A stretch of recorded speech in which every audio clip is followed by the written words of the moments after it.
ha sido un término que se ha iniciado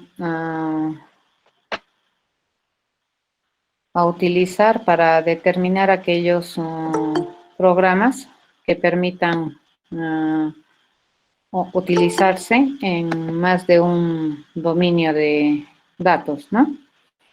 La programación genérica se conceptualiza en el sentido de que en muchas ocasiones, cuando se razona un programa o una solución, muchas de las veces en algunos ámbitos estas soluciones o estos razonamientos o procedimientos no requieren hacer un énfasis en el tipo de datos sobre el cual se está razonando la solución. Entonces, para estas situaciones, lo que más interesa probablemente es el procedimiento de resolución más que el tipo de datos sobre el cual se va a resolver. Un ejemplo de este tipo de pensamiento genérico viene a ser, por ejemplo, la búsqueda. Cuando uno habla de la técnica de búsqueda, más precisamente cuando, por ejemplo, hablamos de la búsqueda binaria, este procedimiento no hace demasiado énfasis en el tipo de datos sobre el cual se va a buscar, sino más bien hace énfasis en el hecho de que nosotros queremos buscar. Y usualmente el procedimiento de la búsqueda binaria debería funcionar de manera correcta, ya sea si empezamos a buscar en una colección de datos de enteros, como en una colección de datos de cadenas, por ejemplo, ¿no? Entonces, a este tipo de pensamiento se le conoce como la programación genérica. Entonces, ¿qué me permite la programación genérica? Me permite escribir algunos procedimientos comunes para resolver algún tipo de tarea, independiente del tipo de dato en el que se va a utilizar este procedimiento. De esta manera, ¿qué se promueve? Se promueve la economía de código, se llama, ¿de acuerdo? O el reuso de un procedimiento que más que resolver sobre el tipo de dato, más bien resuelve sobre un razonamiento bastante general, un procedimiento general. Bueno, esta programación genérica fue introducido inicialmente por este señor, David Musset y Alexander Stefano, y lo que tratan de hacer ellos es identificar, ¿no?, estos procedimientos o estos algoritmos de manera independiente del tipo de dato en el que se va a aplicar. Uno de estos señores ha sido uno de los diseñadores del lenguaje de programación C. Y en este lenguaje de programación se introduce, ¿no?, este concepto de genéricos a los, por ejemplo, operadores. Un ejemplo de operador genérico vendría a ser el más, que dependiendo del argumento que tú le envías a este operador, entonces el resultado va a tener un tipo de dato acorde a los operandos que tú le has mandado. Esta filosofía, digamos, de tener una definición o un solo nombre, digamos, para e incluso misma implementación para hacer las cosas, se denomina programación genérica, ¿ya? Entonces, básicamente, ¿qué es lo que me promueve eso de la programación genérica? Tratar de hacer una implementación independiente de algún tipo de datos. En este sentido, entonces, para promover mucho más allá esto de la programación genérica, también se introduce dentro de lo que son algunos lenguajes de programación un concepto que en C se denomina templates, ¿no? Que me permiten parametrizar el tipo de datos sobre el cual algún procedimiento se va a realizar, ¿ya? En este contexto, entonces, se generan este tipo de programaciones genéricas, este estilo de programación, a través de funciones genéricas, es decir, tú defines una función, defines la implementación. Obviamente vas a definir la abstracción del dato sobre el cual vas a trabajar, pero por el momento no te va a interesar o no es importante, digamos, el tipo de datos sobre el cual vas a trabajar. Y a estas funciones se le conocía como funciones genéricas. Resulta que cuando tú empiezas a aplicar este concepto a distintos niveles, digamos, de agregación, también se pueden construir unidades de software genéricas o tipos de datos genéricos, por ejemplo, u objetos que trabajan de manera genérica, ¿ya? En el caso nuestro particular, vamos a ver cómo es que esto se aplica al estilo de programación que nosotros utilizamos. Y la programación genérica, en terminología de programación orientada a objetos, lo que se hace es a través de la parametrización de tipo. También una particularidad o una facción, digamos, de este concepto que es la programación genérica, se trabaja con lo que es el polimorfismo, ¿no? Que es una propiedad dentro de la programación orientada a objetos, en la cual nosotros podemos utilizar más de una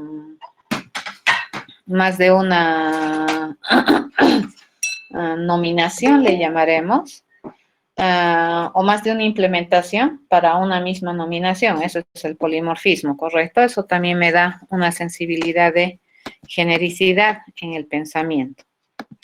Bueno, más adelante, cuando ustedes estén viendo materias que ya son de desarrollo de software, probablemente una de las cosas que van a aprender es patrones de diseño que te permiten hacer diseño de software, ¿no? Y es un concepto que nació también en esa época en la que la programación orientada a objetos empezó a tener bastante popularidad en la década de los finales de los 80 y principios de los 90.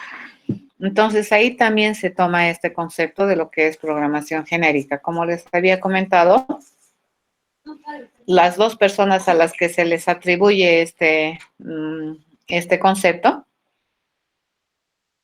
uno de ellos es el diseñador, ¿no? Del lenguaje de programaciones que trabajan con este concepto de programación genérica. Entonces, hay muchos artículos o hay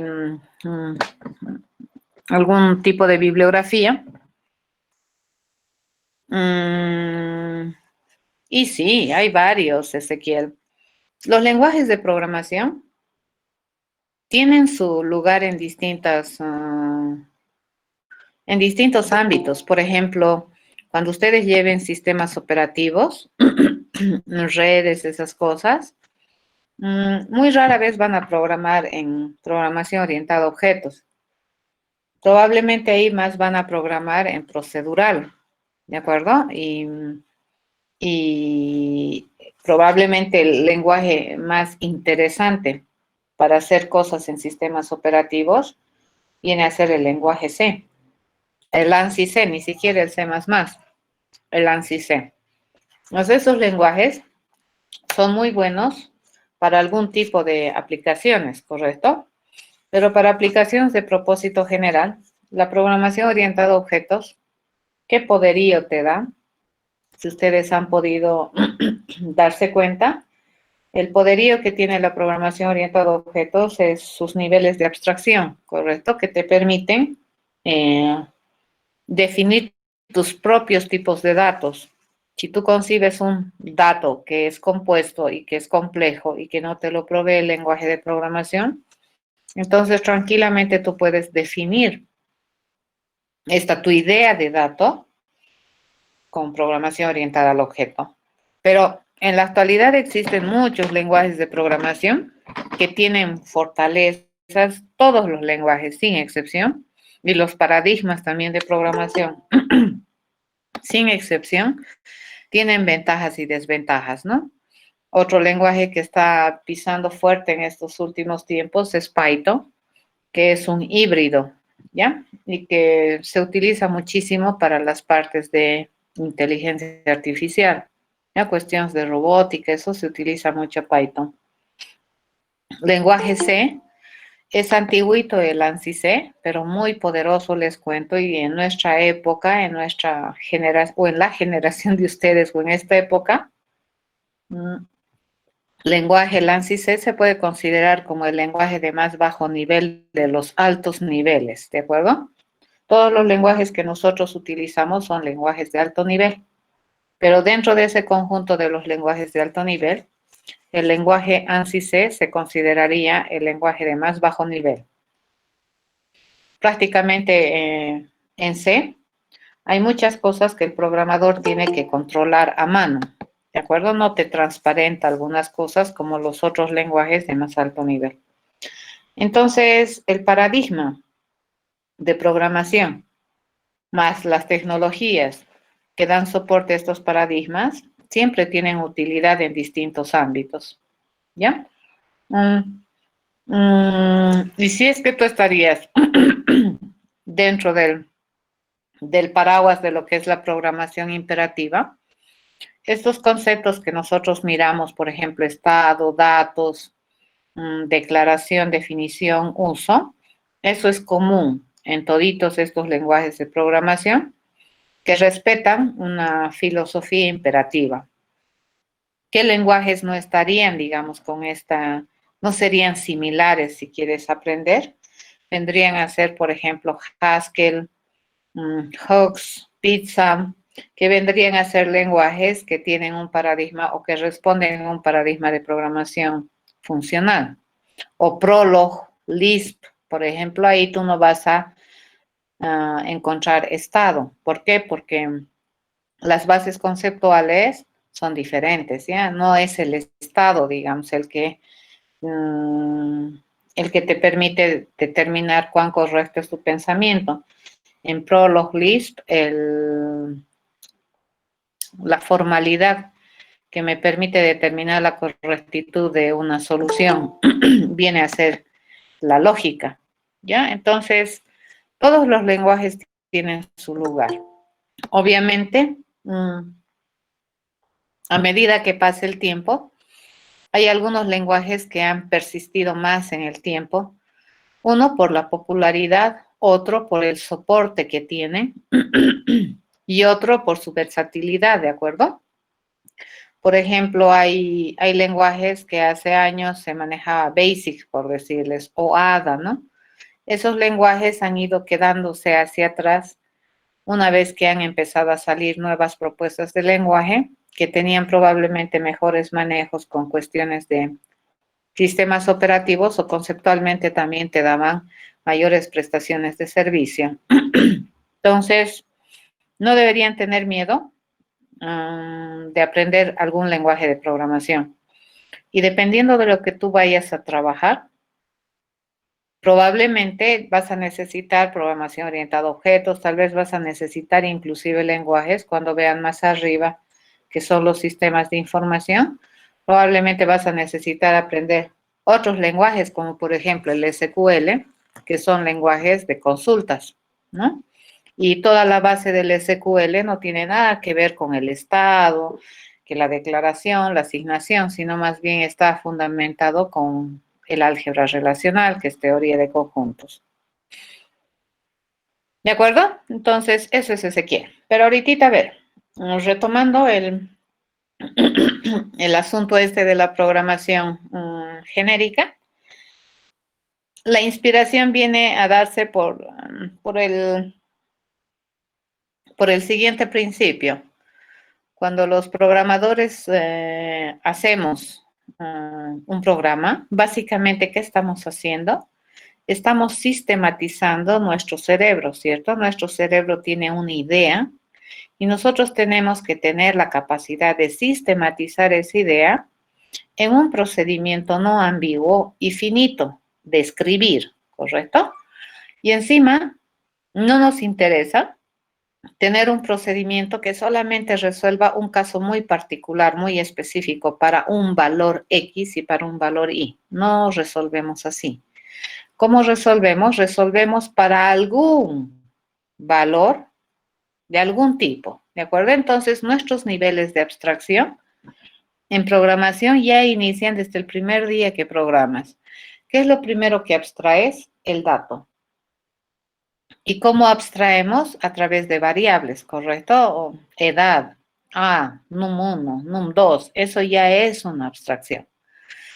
¿Y qué estamos abstrayendo ahí? El valor, ¿correcto? Cuando decimos rectángulo 1, por ejemplo, eso también es una abstracción.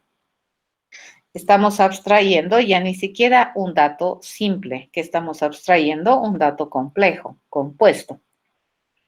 Y obviamente, junto con la abstracción de este dato compuesto, complejo, que es el rectángulo, estamos abstrayendo encima, aparte de la información que tiene esta unidad que nosotros observamos en la realidad, aparte de los datos que tiene, estamos abstrayendo un conjunto de responsabilidades o funciones u operaciones bien definidas para estos tipos de datos, ¿de acuerdo? Para estos datos. Ejemplo, rectángulo.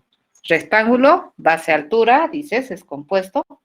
Rectángulo, calcular área. Entonces, cuando tú hablas de rectángulo, estás hablando de bastante información, de bastante carga de información. No de datos, sino también de operaciones asociadas, ¿ya? Entonces, nuestros niveles de abstracción, fíjense, de los datos pueden ir desde simple, desde una variable num1 hasta algo tan complicado como un estudiante, por ejemplo. A eso se llama abstraer el dato, ¿ya? Podemos tener abstracciones algorítmicas, por ejemplo. Podemos tener una familia de algoritmos y los podemos abstraer, ¿ya? Los algoritmos comunes los abstraemos. Y un ejemplo muy importante dentro de este tipo de abstracción algorítmica vienen a ser todo lo que nosotros pensamos como procedimiento genérico cuando se trabaja con colecciones de datos. Lo que ya les comentaba hace un momento, por ejemplo, la búsqueda binaria, donde se hace sobre una colección de datos, ¿ya? Y la búsqueda binaria, fíjense, es una abstracción algorítmica, porque no nos estamos preguntando qué dato hay. Nos estamos preguntando o estamos tratando de razonar cuál es el procedimiento algorítmico para encontrar algo en un espacio de búsqueda sin importar sobre qué tipo de datos estamos trabajando. En esta segunda parte del semestre vamos a trabajar con abstracciones estructurales. Por ejemplo, nosotros podemos tener estructuras de acuerdo a su modo de organizarse. O podemos tener estructuras de acuerdo al modo de operarse, ¿de acuerdo? Y eso básicamente son las estructuras de datos y eso es lo que vamos a ver en esta otra parte, ¿ya? Entonces, existen abstracciones estructurales, representativas, algorítmicas de datos y la cuestión es, ¿por qué no podemos tener una abstracción a nivel de tipo? ¿Ya? Y aquí tenemos el ejemplo de ordenar. Este es un otro ejemplo de una abstracción algorítmica. Nosotros tenemos una secuencia, fíjense. ¿De qué elementos es esta secuencia? Pues ni idea. Lo único que sabemos es que estos elementos están en esta secuencia. Lo único que nos interesa para razonar el algoritmo o el procedimiento o el mecanismo de ordenar esta secuencia es que estos elementos establezcan una relación de orden. ¿Correcto? Nada más. Y luego el pensamiento, fíjense, el pensamiento general que nosotros tenemos, por ejemplo, de este método de ordenamiento que es el merge, te dice, lo primero hay que dividir la secuencia en dos lo más equilibradas posibles, ordenar cada secuencia por su lado y luego mezclar esos resultados ordenados en una secuencia final. Acá, ¿en algún momento hemos hablado del tipo de dato que estamos ordenando? No. Acá lo que nos interesa es el procedimiento. ¿Ya? Y se supone que este procedimiento va a funcionar para cualquier tipo de dato que cumpla esa condición general que me dice que los datos tienen que establecer relaciones de orden. Eso querría decir que si en un momento yo tengo la secuencia de enteros, el procedimiento sirve. Si yo tengo una secuencia de caracteres, el procedimiento sirve. Si yo tengo una secuencia de cadenas, el procedimiento sirve. A eso se refiere. ¿De acuerdo? Entonces estamos haciendo una abstracción del procedimiento sin pensar en el tipo de dato. En este caso, entonces, sería interesante, probablemente, poder abstraer el tipo de dato. En realidad, fíjense, nosotros hemos descuidado el tipo de datos de la secuencia, ¿cierto? ¿Y en qué nos hemos enfocado? En el procedimiento. Ok, en este caso, entonces, en ese caso particular del ordenamiento, ¿qué estamos haciendo? Estamos haciendo, sin que se den cuenta, están haciendo un procedimiento genérico, ¿ya? Es independiente del tipo de datos. Este otro ejemplo, cuando nosotros queremos sumar dos números, fíjense, número ya resulta ser un concepto bastante universal desde la terminología matemática, ¿no? Entonces, básicamente mi procedimiento para sumar dos números en entendimiento general es A más B. Así se suma dos números, ¿correcto? Y aquí ni siquiera nos estamos preocupando si son enteros, naturales, reales, complejos, fraccionarios, racionales y demás cosas que tenemos dentro de lo que es la categoría de números. A mí me interesa decir sumar dos números. ¿Cómo se suma? A más B. ¿Ya? Lo único que a mí me interesa es que estos números deberían permitirme o deberían permitirse la operación de sumar. Es lo único que probablemente yo tengo que tener enfocado. Pero luego, ¿qué tipo de número se aplica a este operador? Pues no importa. Y a este se le conocería en el lenguaje de programación C, se conoce como un operador genérico, ¿de acuerdo? O también polimórfico. ¿Qué significa este? Que este operador más se comporta de distintas maneras dependiendo de cómo es A y cómo es B. Pero el procedimiento, fíjense, el razonamiento mental que hemos hecho para sumar los dos números, pues no, no va a cambiar. Sí, Ezequiel, puedes ordenar alfabéticamente. Al final puedes ordenar por el criterio de orden que los elementos de la colección decidan. ¿De acuerdo? Si tú quieres ordenar, lo más fácil para nosotros para entender un orden son los números, ¿no es cierto? Es facilito. A mucha gente, no digo todos, les cuesta entender que también las letras y las cadenas tienen un orden, aunque no debería ser demasiado extraordinario para nosotros.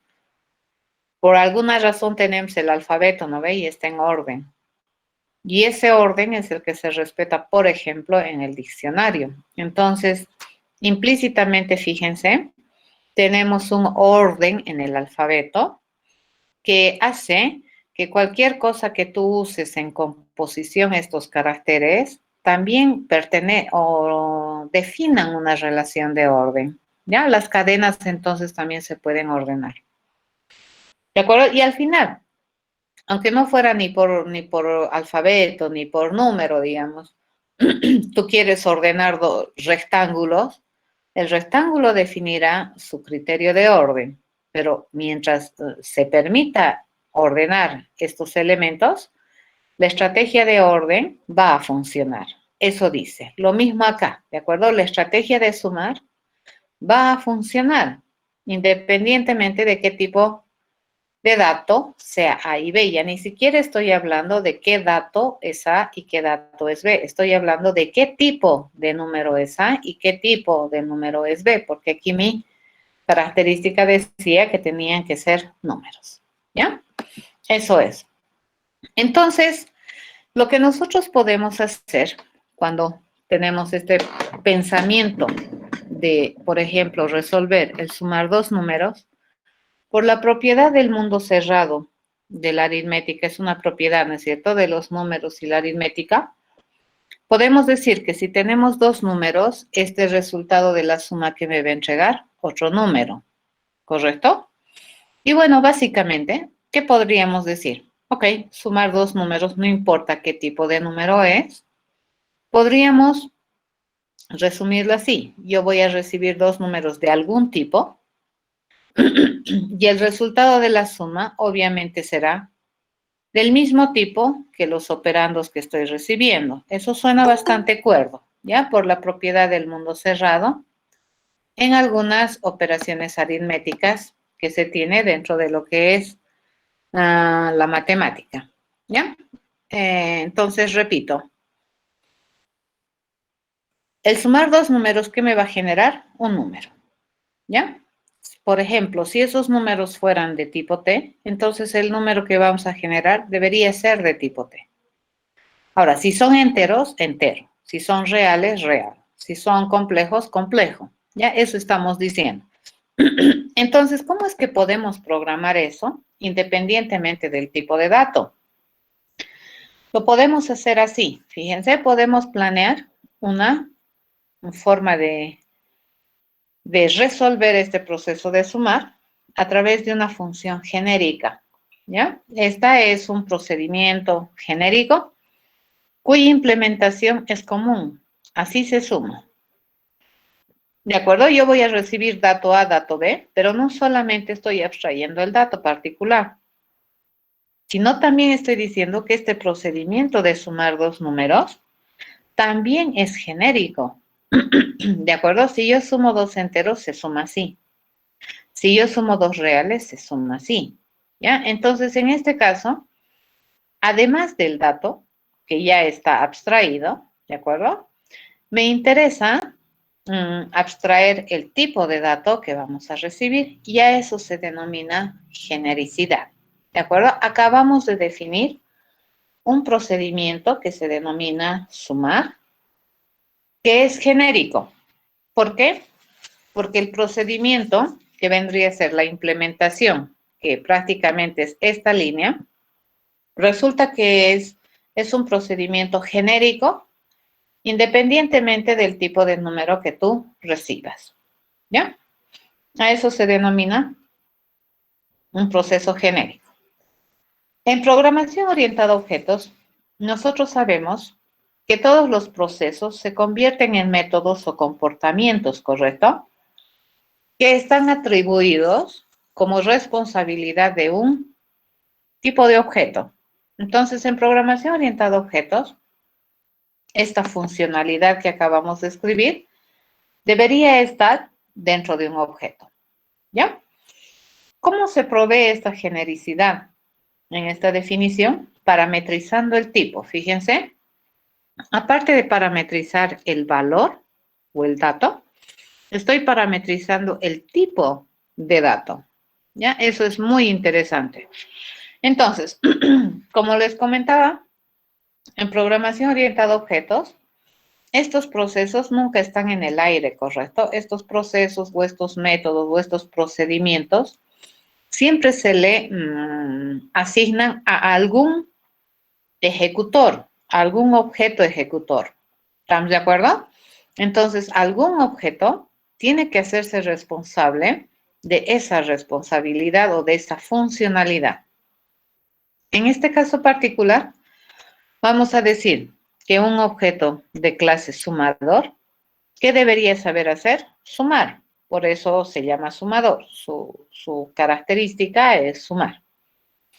Y este sumador, fíjense, este tipo de objeto sumador, a este le vamos a construir como una unidad genérica, ¿ya? Entonces, ustedes observen que en esta cabecera de clase del sumador, estamos poniéndole al ladito del nombre una nueva, estamos utilizando esta notación. A ver, vamos a agarrar esto. estamos utilizando esto, fíjense, menor, mayor, y ahí al medio que le hemos puesto un T. ¿Para qué sirve esto? Esto sirve para decir que los objetos de esta clase sumador van a ser objetos que están definidos para trabajar en distintos tipos de datos o sobre distintos tipos de datos, los mismos que van a ser paramétricamente entregados a hora de uso de la clase. Y entonces, en este caso, ¿qué estoy diciendo? Para construir un sumador yo requiero de un parámetro de tipo. ¿Ya? Entonces, este es un parámetro formal de tipo. Cuando este parámetro se define o se instancia, digamos, o se establece cuando se va a utilizar algún objeto de clase sumador. Una vez que nosotros instanciemos este valor de t, entonces este t se propaga a todas las ocurrencias de t. ¿De acuerdo? Entonces, ¿esto qué vendría a ser? Esto vendría a ser una clase de objeto genérico. Mi sumador lo estoy definiendo como un tipo de objeto genérico. Por lo tanto, si nosotros tenemos este objeto que es un genérico, que está definido así, que es lo único que sabe hacer es sumar, cuando nosotros vayamos a utilizar esta clase, digamos, probablemente la vamos a utilizar para construir objetos de esta naturaleza, ¿correcto? Entonces, en este caso, fíjense, yo me estoy construyendo un objeto que se denomina SI, que va a ser de clase sumador. Pero al momento de crear, yo necesito instanciar, necesito definir sobre qué tipo de datos en esta ocasión este sumador va a construir un objeto de clase sumador. ¿De acuerdo?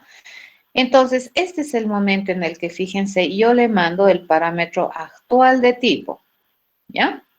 Y voy a construir este sumador de enteros. Me lo voy a construir por defecto como un sumador que se compromete a trabajar de manera correcta sobre enteros. Y aquí yo ya le puedo decir esto, fíjense, a mi SI, que es un objeto de clase sumador, yo le digo sumar 3, 5 sin problemas. ¿Por qué? Porque este SI es un objeto de clase sumador preparado para trabajar sobre el dominio de enteros. ¿Ya? Entonces, el resultado de sumar 3 y 5, ¿qué me va a devolver? Una suma, ¿ya? ¿Y esa suma de qué clase es? Es de clase integer, ¿sí? Java es bien interesante su forma de diseñar, ¿de acuerdo?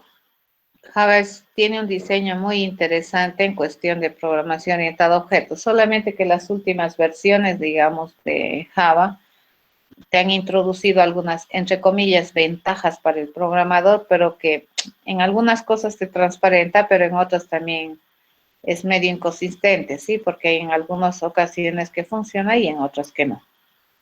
Entonces aquí, fíjense, estoy reusando la clase sumador. No estoy definiendo otro sumador para sumar reales, ¿ya? Estoy reusando mi clase sumador, pero estoy instanciando otro objeto de clase sumador.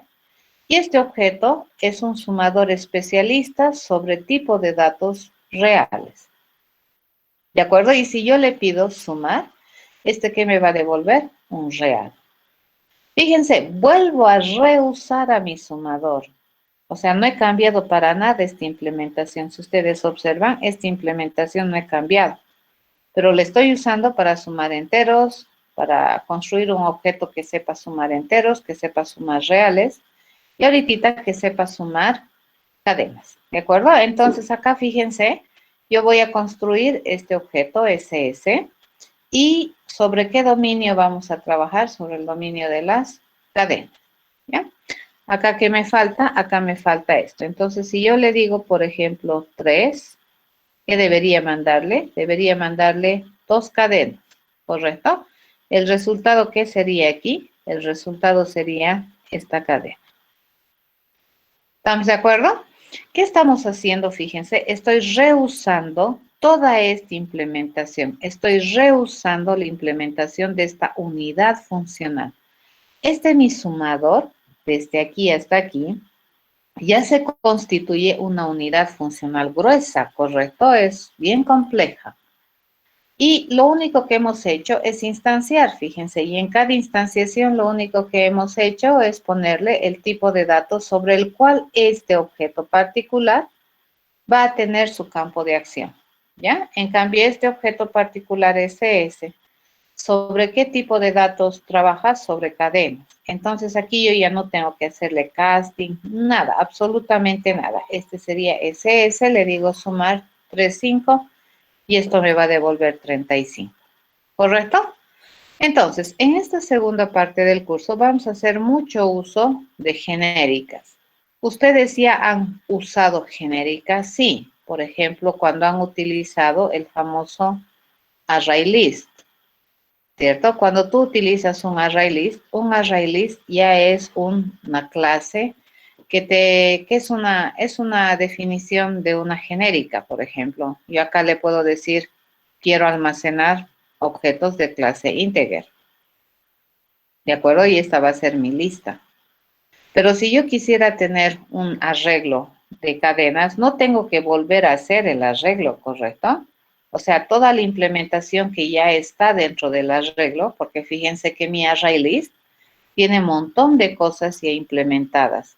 El array list es una estructura, acá lo voy a poner ya, el array list ya es un tipo de objeto que tiene un montón de funcionalidades definidas. Y da lo mismo que si yo, por ejemplo, agarro un array list, como estaba haciendo hace rato, que me permita almacenar enteros, ¿ya? Y yo puedo utilizar, fíjense, toda esta lista de prestaciones de servicios para poder trabajar con L. Pero si yo decido en una segunda oportunidad, digamos, o en otra oportunidad, tener un array list que me permita almacenar cadenas que, por ejemplo, sea la L1, todas estas prestaciones de servicio, fíjense, siguen disponibles para L1, independientemente del dato que nosotros hayamos almacenado. Entonces, estos procedimientos que tiene la array list, obviamente van a ser genéricos, ¿correcto? Estos han sido pensados para resolver algunas necesidades que se tenga cuando se almacena una colección, ¿ya? ¿Y por qué son genéricos? Porque esta clase ya per se es una clase que determina parametrizar su tipo de datos. Entonces, fíjense, ustedes ya han utilizado relativamente fácil este concepto de genericidad, ¿ya? Bueno, eso es genéricas. Las genéricas, entonces, es la capacidad por la cual yo puedo definir o puedo construir una unidad funcional independiente del tipo de datos sobre el cual va a trabajar. Usualmente se hace esto para definir procedimientos comunes, ¿no es cierto? Que son bastante comunes y se supondría que el procedimiento debería funcionar bien para cualquier tipo de datos, ¿ya? Cuando hablemos entonces de estructuras de datos, que es nuestra próxima unidad fuerte en la materia, las estructuras de datos per se, fíjense, ya se consideran un estilo de abstracción y también estarían consideradas desde algún punto de vista como un ejemplo de lo que es la programación genérica. ¿Alguna pregunta?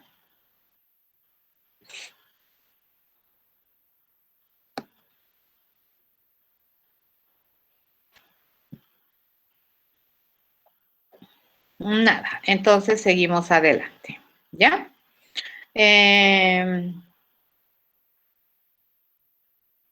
Siguiente unidad que quiero mostrarles, que es necesario que entiendan bien, es este concepto, que si bien es prácticamente técnico dentro de lo que es programación, es importante conocerlo, ¿ya? Y a pesar de que es técnico y en términos, si tú utilizas, por ejemplo, el JDK como lenguaje de programación para mostrar que tus pensamientos funcionan, los lenguajes, JDK en particular te transparenta algunas cosas que se debería saber a la hora de programar y entender, ¿no es cierto? La traducción de nuestro cerebro a un procedimiento sistemático para que una máquina electrónica pueda, entre comillas, entender y ejecutar, ¿ya? Bueno, este concepto de la asignación dinámica o asignación de memoria, básicamente, tiene que ver que cuando nosotros programamos, utilizamos recursos de la computadora, ¿de acuerdo? Cuando nosotros pensamos, seres inteligentes los programadores, literalmente o prácticamente o idealmente, los programadores no tienen límites, ¿cierto? Cuando tú hablas de números, no tienes límite. Y se supondría que en teoría los números son infinito hacia arriba, infinito hacia abajo. O sea, el número más complicado que quieras pensar, pues hay, ¿no? Pero en programación, aparte de sistematizar nuestro pensamiento, pues también tenemos que tener harto cuidado con que esos procedimientos que nosotros definimos como soluciones a algunos problemas también tienen sus limitaciones, ¿correcto? Y tiene que ver mucho con esto de los recursos de la computadora que, por cierto, son limitados. A ver, cuando nosotros ejecutamos procesos, utilizamos procesador, obviamente, para hacer las operaciones aritméticas, las comparaciones, esas cosas que están ya descritas en circuitería interna de la computadora. Pero por otro lado también, el estilo de programación que nosotros manejamos es a través de la transición, ¿no es cierto?, de estados. ¿Eso qué quiere decir? Partimos de un estado inicial y hacemos varias cosas para tratar de llegar a un estado final. Ya ese es el principio más o menos en la programación imperativa. Y estos estados, fíjense, que vamos generando en búsqueda de nuestro estado final, nosotros usualmente los recordamos a través de variables. Y esos estados deberían estar almacenados en algún lugar que en este caso vendría a ser la memoria, ¿ya? Entonces la memoria juega un rol muy importante a la hora de hacer correr un programa, ¿ya? Uno, para un proceso, ya habíamos visto en recursividad, cuando se ejecuta un proceso, se le asigna un espacio local de memoria, ¿correcto?, al proceso. Y este permite administrar los recursos locales del proceso que nosotros hemos pensado conceptualmente. Me permite administrarlos en un espacio o en un ámbito local, ¿correcto? Cuando el proceso muere, se supone que la memoria que se le asigna a la ejecución también se libera. Así funciona. Entonces, los procesos no están vivos siempre. ¿Cuándo viven los procesos? Cuando se los usa. Mientras se los usa, el proceso usa recursos. Termina de usarse el proceso, método, qué sé yo, objeto, lo que se te ocurra, entonces se supondría que la memoria tiene que liberarse, porque si no, no habría memoria que te alcance, ¿ya? A ver, vamos a analizar cómo es que trabaja la asignación de memoria a nivel de datos. Ya hemos visto cómo se asigna la memoria a nivel de procesos para entender cómo funciona la recursividad, ¿cierto? Y habíamos hablado en aquella ocasión de lo que son los espacios locales y por esas razones, como son distintos espacios de memoria que utilizan los procesos, los nombres de las variables no colisionan, ¿de acuerdo? No generan ningún problema, digamos, en las distintas instancias de ejecución de un proceso recursivo. En esta ocasión vamos a analizar cómo se asigna la memoria a las contenedoras que nos sirven para almacenar datos. ¿De qué va a depender cómo se asigna la memoria, en qué momento se asigna, cuánto de memoria se asigna, eso depende muchísimo del tipo de dato que tú estás manejando, ¿ya? En este caso vamos a analizar a las contenedoras o a nuestras variables desde este criterio que me dice qué tipo de información se compromete a almacenar. Sabemos que nuestras contenedoras pueden almacenar tipos de datos primitivos o compuestos. Saber un tipo de dato primitivo, ¿quién es? El entero. Un tipo de dato compuesto, ¿quién es? La cadena, el string. Ese es compuesto, ¿ya? Y también va a depender de los lenguajes, ¿no es cierto? Técnicamente, para el estilo de programación que nosotros hacemos, que es imperativo, hay dos tipos de lenguajes de programación, unos que se llaman estáticamente tipados y otros que se denominan dinámicamente tipados. Los estáticamente tipados son aquellos lenguajes en los cuales se requiere que el programador, antes de hacer uso de una contenedora, diga explícitamente qué tipo de dato esa contenedora va a contener. Los lenguajes estáticamente tipados, entonces, tienen esas famosas instrucciones de declaración, ¿ya? El lenguaje que nosotros estamos estudiando o utilizamos para demostrar que el cerebro se puede realizar o se puede materializar es un lenguaje estáticamente tipado, ¿ya? Pero hay lenguajes también que son dinámicamente tipados. ¿Eso qué significa? Que el lenguaje infiere el tipo de la contenedora cuando tú usas la contenedora. Por ejemplo, si a una contenedora yo le digo A y le asigno 3, yo ya estoy usando la contenedora para asignarle un dato. Y en ese caso, el lenguaje puede inferir por lo que le estás asignando que A es de tipo entero. Y en ese instante recién le asigna memoria, ¿ya? En cambio, en los lenguajes estáticamente tipados, antes de decirle A igual 3, ¿qué te pide? Que primero declares A. Entonces, te va a decir int A, ¿correcto? Esa es una instrucción y esta instrucción tiene una finalidad en estos lenguajes estáticamente tipados y es que le va a permitir a la máquina ejecutora de tu lenguaje junto con el sistema operativo asignarle espacio de memoria mínimamente necesario y eso vamos a ir viendo cómo asigna, ¿ya? Nuevamente, ¿qué tipo de lenguaje de programación es mejor, estático o dinámicamente tipado? Es una discusión así como los paradigmas, ¿no? ¿Ve qué lenguaje es mejor, qué lenguaje es peor? Son discusiones que probablemente pueden no tener fin, ¿ya? Y dependiendo de lo que tú haces, puede ser bueno, puede ser malo. Todos tienen ventajas y desventajas. En el caso nuestro, ¿qué tipo de lenguaje de programación estamos utilizando? Un estáticamente tipado, ¿ya? Entonces, la memoria que se le asigna para nuestros datos va a depender, fíjense, del tipo de dato que se supone la contenedora va a almacenar, ¿ya? Y dependiendo de este tipo de dato, la asignación de la memoria puede ser inmediata y no movible, estática, o puede ser inmediata mínima y luego accesible o asignable por demanda. Ya, y eso vamos a ver. A eso que se le asigna por demanda, a eso se le conoce como dinámica, asignación dinámica de memoria. Vamos a suponer que esta parte derecha de la diapositiva, esa suerte de arreglo que tengo ahí a la derecha, es una representación de una porción de la memoria, ¿ya? Cuando nosotros, por ejemplo, hacemos estas dos instrucciones de declaración, ¿eso qué significa?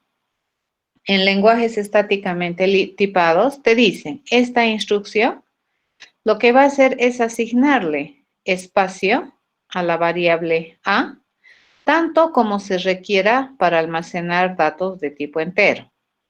Entonces, se busca en la memoria un espacio libre, ¿de acuerdo? Mínimamente uno. En este caso, como mi variable A es de tipo entero, entonces todo entero, ¿cuánto espacio requiere?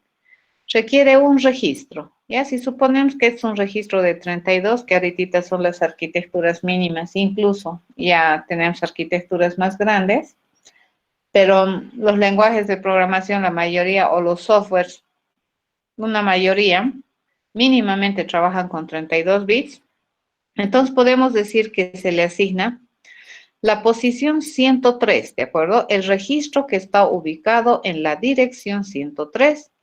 A partir de este momento, este nombre A hace referencia a esta dirección de memoria, en la cual por defecto le estamos poniendo como contenido 0. ¿Por qué razón? Porque A es de tipo entero. ¿Ya? No, no Ezequiel, eso vamos a ver más adelante. En el B, fíjense, B, ¿de qué tipo de dato es? Es también primitivo. Va a ser lo mismo, voy a ir a buscar otro espacio de memoria en la dirección 300, entonces ve que está haciendo referencia a la dirección 300 y por defecto el contenido de este registro va a ser 0. ¿Ya? Entonces, tanto B y A, fíjense, están referenciando a una dirección de memoria y el contenido de ese registro va a asumir un valor de dato por defecto. El 0 es un entero, ¿ya?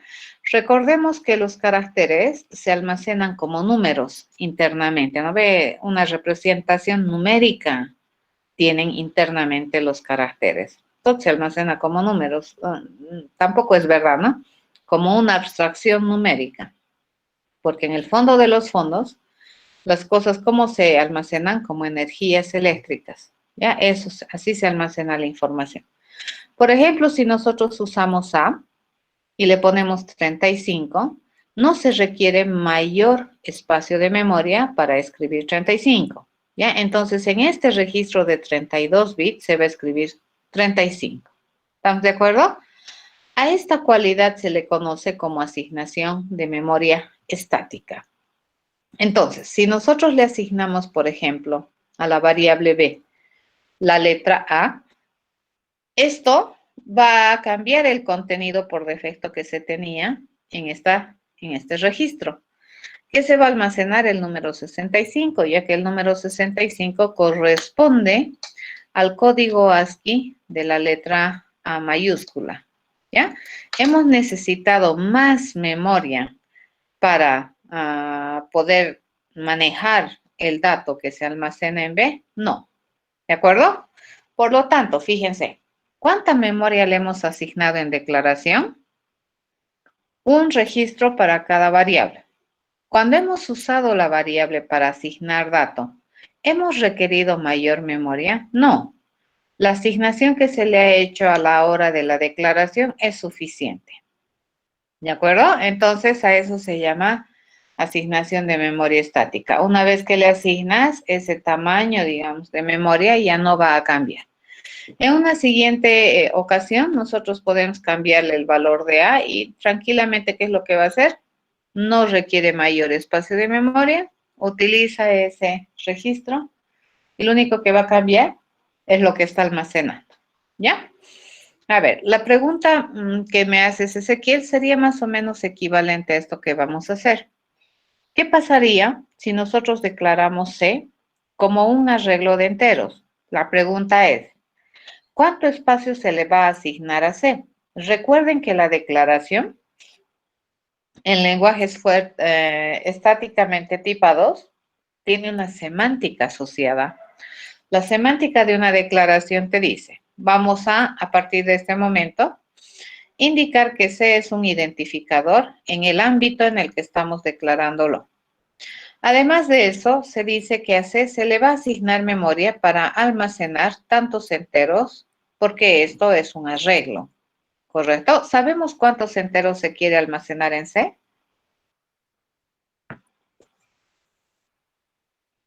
No. Entonces, no podemos obviar y pasarnos, ¿no? De recto, es que no sabemos cuántos enteros quieres almacenar en C. No puedes ignorar la declaración. La declaración por norma, ¿qué te dice? La declaración por norma te dice que se le tiene que asignar con memoria, ¿ya? Y en este caso, mínimamente, correcto, Ezequiel, se le va a asignar mínimamente un espacio de memoria, ¿de acuerdo? Entonces C, por ejemplo, va a hacer referencia a la dirección 302 de la memoria y en su contenido, fíjense que le vamos a poner null. ¿Qué significa eso? Que realmente no le hemos asignado todavía memoria para el dato, ¿de acuerdo? Para lo que a nosotros representa C. Para nosotros conceptualmente C va a representar un arreglo que va a contener varios enteros, ¿ya? Pero en programación, fíjense, y técnicamente, C es un identificador de una dirección de memoria en la cual hay un contenido. En este caso, como todavía no sabemos cuántos enteros queremos, esto es todavía no definido. ¿Ya? El null, ¿qué significa? Que todavía no se ha definido el contenido de ese registro, ¿ya? Pero el null también, ¿qué significa? Que el contenido futuro de esta contenedora no va a ser un valor de datos, sino más bien va a ser una referencia, ¿ya? Una vez que nosotros definimos el tamaño de C, entonces el compilador, ¿qué hace? El ejecutor, ¿qué hace? Va a ir a buscar 3 celdas contiguas para almacenar enteros. Sabemos que cada entero, ¿cuántos registros usa? 1. Entonces, ¿cuántas celdas contiguas va a utilizar? 3. Ya siempre contiguas cuando hacemos estos arreglitos a corchete. Y por cada una de esas posiciones un entero, dice. Entonces, vamos a ya ponerle por defecto, fíjense aquí, 0, 0, 0. ¿Ya? Supongamos que ese tripla de registros está en 200, entonces en C que se va a poner 200, ¿ya? 200, mucho cuidado, fíjense, ese no es un valor de dato, no es un valor de contenido de C en términos de dato. ¿Me entienden, verdad? El contenido de C en esta ocasión, ¿qué significa? Significa a su vez una referencia direccional donde realmente está el espacio reservado para contener los datos que conceptualmente nosotros estaríamos almacenando en C. ¿Ya? Pero una vez que hemos hecho esto, a esto se denomina asignación dinámica. Fíjense, estamos asignando dinámicamente a requerimiento, en este caso, 3 celdas de memoria, ¿ya? Pero una vez que le asignamos estas 3 celdas, esto ya no se puede modificar. Claro, todo se puede hacer, ¿no ve? Pero aquí sobre este ya no le puedo robar esta celdita aquí o esta acá, no se puede. Ya tendríamos que hacer una reasignación de memoria si es que quisiéramos cambiar el tamaño de C, ¿ya? Pero en este caso, debido a que C se compromete a almacenar enteros, esta asignación rosada que ustedes ven se convierte nuevamente en estática, porque para cada posición 200, 201, 202, esta se va a comprometer a almacenar un entero y no requiere más memoria que un registro. ¿Ya? Este tampoco va a requerir más memoria. ¿Entendido? Una vez que se le asigne entonces el tamaño, este tamaño es estático, ¿de acuerdo? La cantidad de celdas que se le ha asignado es estático. Y este es por doble partida, porque encima el tipo de datos que se compromete es un entero. Entonces, para cada uno de los enteros, exactamente un registro. ¿Ya? Ok. Eso hay que tener harto cuidado. Una vez que se le asigne el tamaño, eso ya no es tan fácil hacer. Inge, tengo una pregunta. Eh, Sí. allí puso los tres espacios en rosado. Ujú. ¿Podría ser en cualquier lugar? O sea, a partir del ciento Cualquier cincuenta lugar. digamos. Ya solo Puede puso ser en cualquier aleatoriamente. lugar. Tan O sea, aleatoriamente no. Hay aleatoriamente. técnicas de asignación. Para nosotros sí. Solo Ya. Dios sabe dónde le asigna. Ok. Para nosotros sí. ¿Ya? Pero sí, lo que sí es verdad es que esas 3 celdas tienen que ser contiguas. Podría ser la 150, correcto. Podría ser en la 150. Esa es una de las cualidades que te pide un arreglo hechito a mano. ¿No ves? Ese arreglito con corchetitos. Eso te dice que las posiciones que vas a utilizar en memoria son contiguas. ¿De acuerdo? Ahora, en un array list, eso vamos a ver más adelante, Ezequiel. Sí, te da, es que el array list te transparenta el hecho de que tú puedes crecer o decrecer por demanda, pero internamente, cuando tú pasas un límite preestablecido, se redimensiona. Y entonces los array lists, cuando se malutilizan, le llamaremos, suelen ser pesaditos.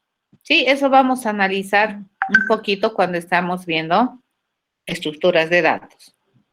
Pero, a ver, para sacarte de la curiosidad, Ezequiel, cuando tú construyes un array list, new array list, ¿ya? Lo que hace es construirte un arreglo de 10 posiciones inicialmente. Aunque tú no quieras, te lo pone de 10 posiciones, ¿ya? Y luego va administrando, ¿no ve? Cómo pone, cómo saca, recorre, hace corrimientos y demás cosas. Pero es un arreglo, así son celdas contiguas.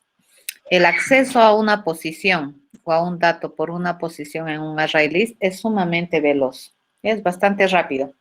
Pero cuando tú empiezas a hacerle crecer así, supongamos le vas a ir a poner el 11º dato, entonces el array list internamente, tú no te das cuenta, pero eso sucede, lo que hace es redimensionar, ¿ya? Y lo que se hace es reasignar espacio de memoria. ¿De acuerdo? Entonces, por ejemplo, si nosotros aquí quisiéramos decirle la siguiente línea, ¿no ven? C, acá le quisiéramos hacer esta payasada, dices, ay, no, me he equivocado, lo cual, eso no es lindo. ¿De acuerdo? Si luego le dices acá, quiero hacer C igual a new, le digo, ¿no? No había sido 3, es un hito más. ¿Qué es un hito? Dices, ¿no es cierto? Entonces, ¿tu idea es que este hito más le va a dar? No.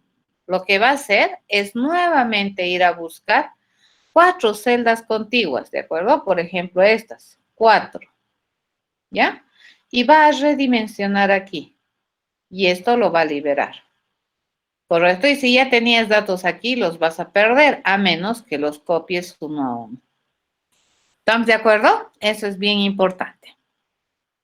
No Y puede chocar, no, cuando jamás. hablamos de Nunca. 2 dimensiones, cuando C Las tiene dos dos, dimensiones se almacenan rectas. Ya, por ejemplo, cuando tenemos una matriz, es bien interesante cómo se almacena una matriz. Se almacena por, se necesitan las columnas. Ya. Se almacena por filas. ¿De acuerdo? Esto así va a almacenar. Fila 1, fila 2, fila 3, así almacena. Lineal, se vuelve lineal. Bueno, al revés, ¿no? Mi memoria está al revés agarrada. Entonces, por ejemplo, si yo tengo esta matriz, va a almacenar. A ver, vamos a hacer A, B, C, D, E, F, G, solamente para ubicar, ¿no es cierto? Si fueran enteros, una matriz de enteros, entonces así te va a almacenar, fíjense, A, B, C, D, E, F, G, H, lo linealiza. Ya, y la forma de acceder a estas posiciones son expresiones matemáticas nomás, cuando es una matriz. ¿De acuerdo? Así funciona, ¿ya? Van a tener mucho cuidado con esto. Jamás, jamás, jamás. Esto nunca, jamás va a pasar, Ezequiel. ¿Ya?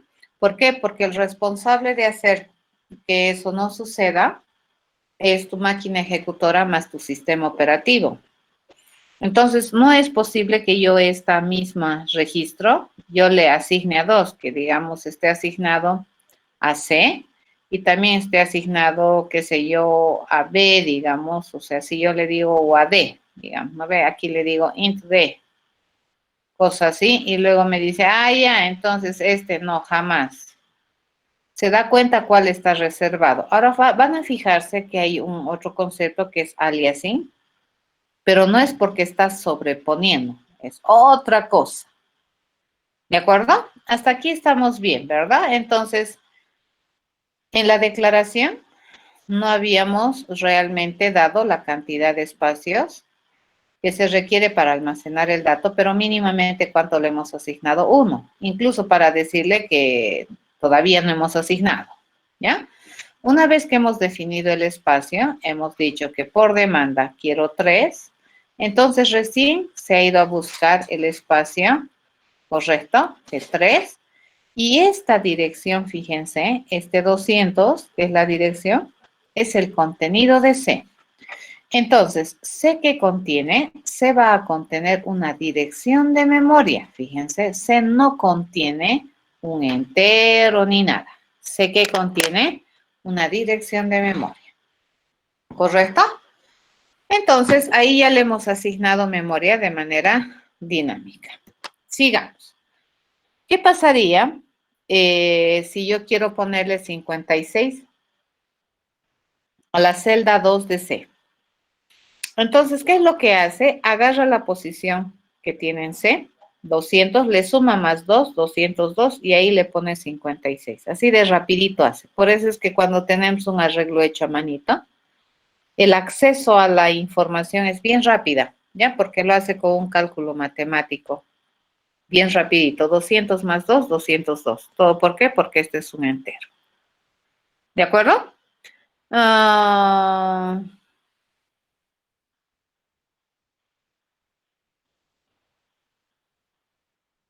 No. A ver. Dice, digamos si el arreglo fuera de 3. Ahí está, pues el arreglo es de 3. ¿Ya? O sea, no es una suposición, es. Y la referencia se guardar en la 302. La 302, fíjense, está guardando una referencia. ¿Y cuál es la referencia? 200. Aquí está señalando. ¿Ya? ¿Se empiezan a guardar en 300? No. ¿Dónde se empieza a guardar los datos? En 200.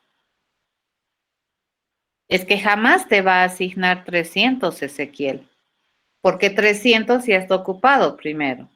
Y segundo, si no estuviera ocupado, va a decir, a ver, la 300, 301 y 302 deberían estar libres para yo asignarle esta dirección de memoria a C. Como no están libres, no te va a asignar. Es que tú no tienes que evitarlo. El sistema operativo ya lo hace. O sea, tú no lo haces. Esto lo va a hacer el sistema operativo. Y cuando en algún momento, por ejemplo, tú ya no tengas espacio de memoria, te va a sacar te va a abortar y te va a decir, ya no tengo espacio de memoria para asignarte. Limpia tu memoria, borra procesos activos, qué sé yo. ¿Qué es lo que te suele suceder en muchos procesos recursivos? Cuando tú tienes procesos recursivos, sueles utilizar, por ejemplo, con un parámetro grande, y a veces te sale un error en tiempo de ejecución y te bota y te dice el stack de ejecución ha sobrepasado, te dice, o sea, la memoria asignada, la memoria primaria asignada para ejecutar tus programas ya te la has comido toda, entonces no te va a dar más memoria si todo está reservado. Sí, los diseñadores de sistemas operativos tienen que administrar pues los recursos de una computadora. ¿Ya? Entonces los lenguajes de programación ya trabajan sobre este otro software que es el sistema operativo, ¿no ve? ¿Ya? Entonces es imposible que una misma celda le estés asignando a dos variables, salvo haya una copia. Ya eso, pero vamos a ver cómo funciona. A ver. Ahora, fíjense, la situación acá es un tantito diferente. Tenemos CS, que es un futuro arreglo de cadenas. ¿Ya? Nuevamente, ¿cuánto espacio mínimamente le vamos a asignar? 1. Y le estamos diciendo que todavía no le hemos asignado espacio real para sus datos. Vamos a suponer que hacemos lo mismo que acá, ¿cierto? Le vamos a asignar 5. Queremos que mi arreglo CS almacene en un futuro 5 cadenas. Entonces, ¿qué va a hacer tu sistema operativo con ayuda de tu ejecutora con ayuda del sistema operativo? Lo que va a hacer es ir a buscar un espacio de 5 registros mínimamente. Fíjense, ¿De qué tipo es la información que va a almacenar este arreglo? String. String y es un dato compuesto, ¿correcto? Entonces no sabemos realmente cuánto espacio se requiere para cada cadena. Pero una vez que tú me pides 5 espacios, yo no puedo ignorar esa orden, ¿correcto? Entonces mínimamente, ¿cuántos espacios te voy a dar? 5. Y debido a que nosotros estamos haciendo un arreglo basadito en corchetes, esos 5 espacios tienen que ser contiguos, ¿ya? Entonces, supongamos que son estos 5 espacios que inician en 600. Entonces, la dirección que se va a ir a vivir, la referencia direccional 600, va a ser el contenido de CS. Pero ustedes observen, cada una de estas celdas, ¿qué me está diciendo cuando le pone null? Que todavía no hemos asignado espacio real para el dato, ¿ya? Eso significa que los datos que va a contener esta contenedora CS son compuestos. O sea, yo no le puedo decir, este registro de memoria nomás va a utilizar y no va a utilizar otro más, ¿ya? ¿Por qué razón? Porque el contenido son strings, ¿ya? Entonces, los strings son compuestos, entonces, ¿eso qué me genera? Nuevamente, una asignación representativa, le llamaremos, ¿ya? Ahora, si yo le digo en CS1 le voy a poner ala, dice, ok, CS1 es esta posición, la 601. Ahí dice que le vamos a poner ala. Pero ala, fíjense, es una secuencia de 3 caracteres. Por cada carácter yo requiero un espacio de memoria. Entonces, nuevamente voy a ir a buscar 3 espacios consecutivos para guardar caracteres, ¿ya? Pongámosle que empiece en 100. Entonces, este 100 se va a almacenar como contenido de la dirección 601, ¿ya? Y este 100 es una referencia, ¿ya? Y en 100, ahí voy a ir a almacenar ala. Por ejemplo, A es 65, L es 76 y A es 65. Y esto se convierte ya en estático. ¿Correcto? Así funciona. ¿Ya? Ok, entonces, una vez que tenemos eso, nuevamente, ¿qué hemos hecho?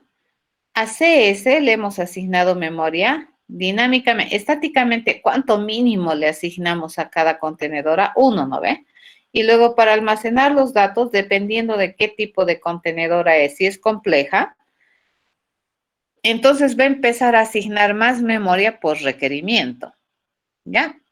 Entonces, fíjense, CS es una complicada, pero a su vez cada una de sus celdas promete ser una complicada. ¿Y cuándo vamos a asignarles realmente espacio para el dato? Cuando nosotros asignemos el dato. Por ejemplo, aquí le digo ala. Entonces, ¿cuánto espacio real necesita CS sub 1 que está direccionado en 601? Va a necesitar 3. ¿Ya? Y más de esos 3, por el momento, no va a necesitar.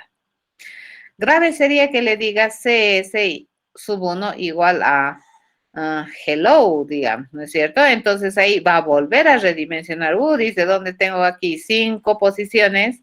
Y va a cambiar la referencia, ¿de acuerdo? Así funciona. A eso se denomina asignación dinámica de memoria, ¿ya?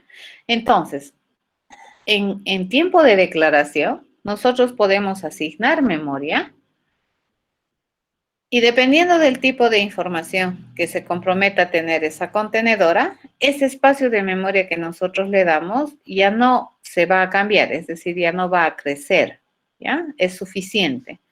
En cambio, en otras ocasiones, cuando nosotros tenemos una contenedora que está haciendo referencia a un tipo de dato complicado, como por ejemplo los arreglos, esto es complicado, ¿ya? Esto es compuesto, este no es simple. Entonces, probablemente la asignación de memoria no se va a hacer en una sola vez, se va a hacer en 2, 3 veces. Por ejemplo, acá, para este int, se ha hecho en 2 ocasiones, uno para C y otro para los 3 futuros enteros. Este se estaría haciendo en más ocasiones, uno para CS, otro para los 5 CS, otro para cuando yo voy a definir CS sub 1, otro para cuando vaya a definir CS sub 0 y así. Eso, Ezequiel, espacio de memoria vacío o no vacío, eso lo administra el sistema operativo.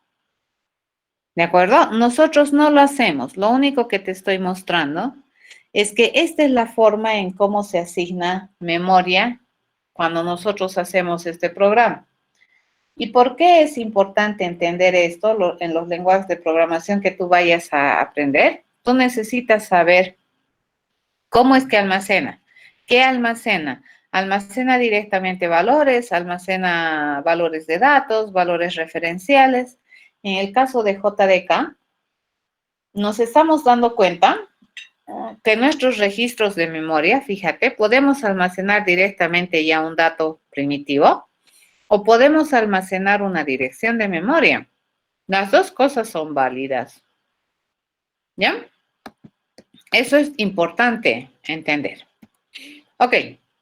Entonces, en este caso, por ejemplo, si nosotros tuviéramos este proceso, ya, en el cual vamos a recibir un parámetro de entrada, res y demás cosas, esto me va a generar un espacio local de ejecución. Supongamos que llamamos, fíjense, a este proceso con mi variable A, que es esta.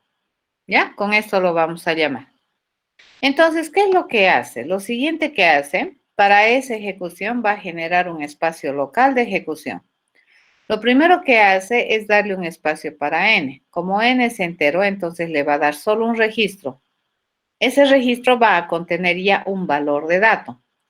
¿Qué valor va a contener? Una copia de lo que tiene A.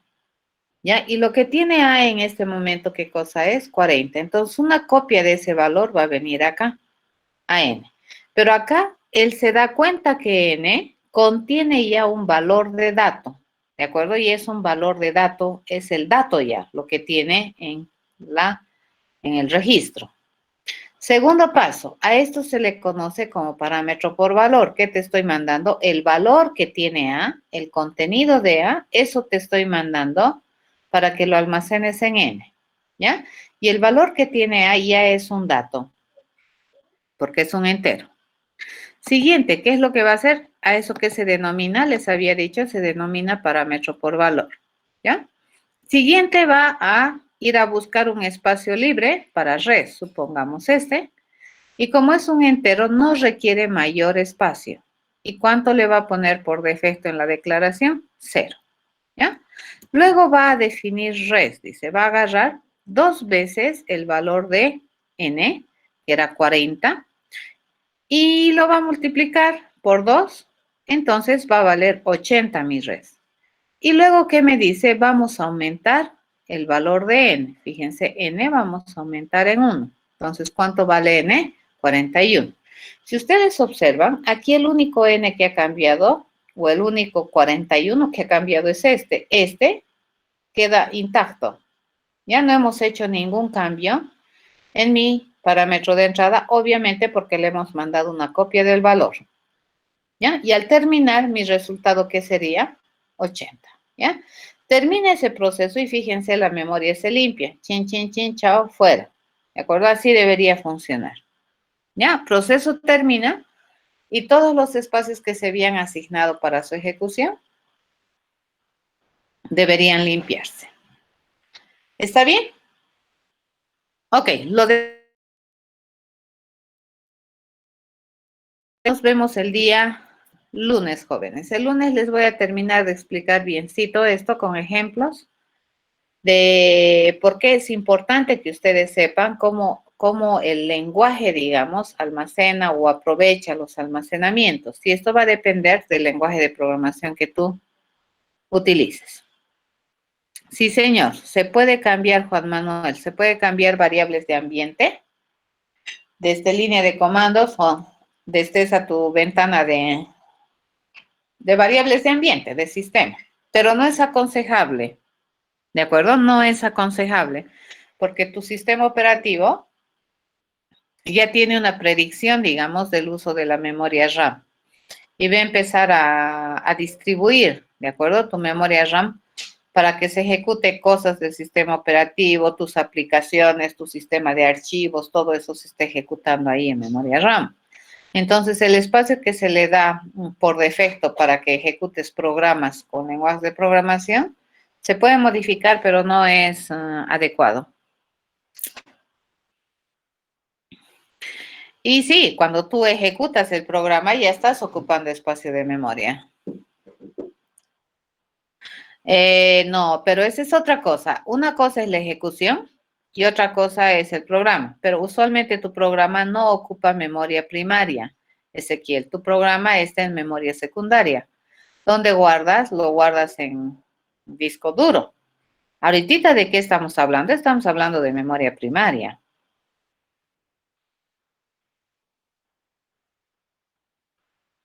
Ya estamos ejecutando el programa y fíjate, estamos utilizando memoria RAM, memoria primaria. Tu programa, tu punto Java, ¿dónde está guardado? En tu disco duro, no está guardado en memoria RAM. Ya esa es una memoria más persistente que la memoria RAM. ¿Por qué ejecutamos en la memoria RAM? Porque su acceso es más rápido, ¿de acuerdo? Ahora, hay algunos sistemas operativos que cuando, digamos, tu memoria RAM se agota en la ejecución, entonces empieza a utilizar memoria secundaria y swapea, ¿no? Pero ahí tu proceso empieza a volverse más lento porque obviamente entrar a la memoria secundaria que viene a ser tu disco duro tardas más, ¿ya? Porque tienes que pasar buses de datos que no, dependiendo de la velocidad de tu arquitectura, eso difiere mucho de la velocidad de acceso de tu disco duro, de la velocidad de tus buses de datos. En cambio, la memoria RAM es una memoria que que tiene una conexión bastante veloz con lo que es el procesador. Y entonces, ahorita esto que estamos haciendo es memoria RAM.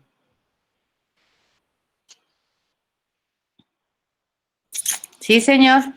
Sí, señor. Y por eso, a ver, anda a hacer un programita recursivo y mandarle un numerito relativamente interesante, te va a abortar y te va a decir, el Stack Overflow se ha llenado. Chao. No puede ejecutar, te va a decir. ¿De acuerdo? Ok, nos vemos el día lunes, jóvenes. Hasta luego, Lisa, gracias. Chao, chao.